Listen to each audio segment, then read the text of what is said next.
Hello mga ka-adventure! Ngayong araw ay nag-fishing ako dito sa Lianga, Surigao del Sur. At grabe, marami na rin nag-fishing dito. Shoutout sa inyo mga master. Ayun sila, ayun pa, at marami pa doon sa unahan.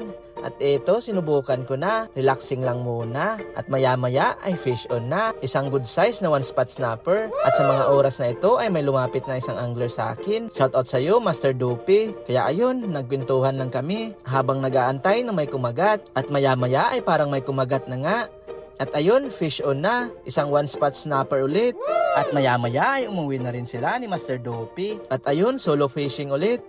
At dito ay napansin ko na parang kanina pa ay wala nang kumakagat. Kaya sinubukan kong ilipat sa may hagdan. Pagkahagis ko ay napansin ko agad na parang may umaligid na isda. Kaya inantay ko talaga. At ayun, kumagat na. Bilis agad lumangoy. Kaya napa-sidestep ako, baka maputol yung nylon. Kasi kumiskis na sa semento. At ayun, nakuha ko pa. Isang malaking one spot snapper. Grabe, kahit mababaw na yung tubig ay meron pa rin naiwan na malaking isda. Kaya ang saya ko na dito. Mukhang sulit na ang pamain ko.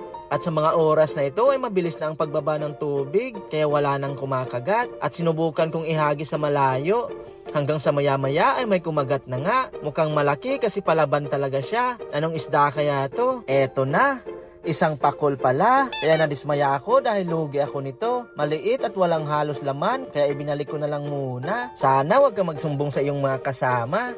At mukhang nagsumbong siguro yung pakol na yon, kaya wala na akong nahuli sa mga oras na ito. At maya-maya naman ay dumating si Master Lance at Ash. Shoutout sa inyo. Maraming salamat dahil di na ako solo. Kaya ayun, may kausap na ako. At mahaba-haba talaga yung aming napagkwentuhan. Hanggang sa maya-maya, sabi ko meron na. Kumagat na. At grabe, ang bigat dahil napakalakas na rin ng hangin. Malaki siguro to. Eto na, isang malaking one spot snapper.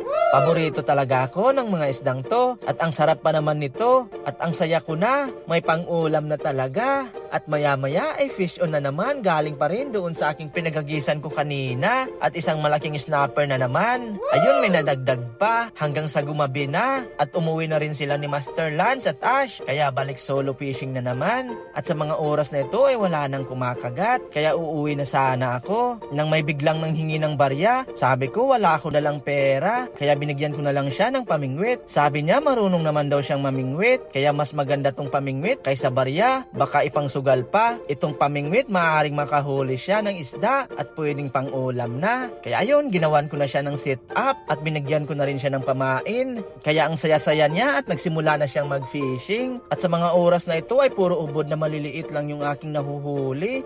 At nilulunok talaga nila yung hook. Ipupulupot talaga nila yung nylon sa kanilang katawan. Kaya putol palagi yung aking sit-up. Kaya sign na para umuwi na. At nakahuli nga pala ng 5 isda yung bata kanina. Kaya masaya siya dahil may pang-ulam na siya pag-uwi. At ito nga lang pala ang aking mga nahuli. Kunti lang pero sapat na pang-ulam na. Shoutout nga pala kay Sir Chino Bibesca sa Panta. Nice naman master. Pwede na tayo mag-fishing. At maraming salamat sa star. At next, shoutout po kay ako si Janjan from Davao City. Maraming salamat idol. Amping pud mo diha sa Davao.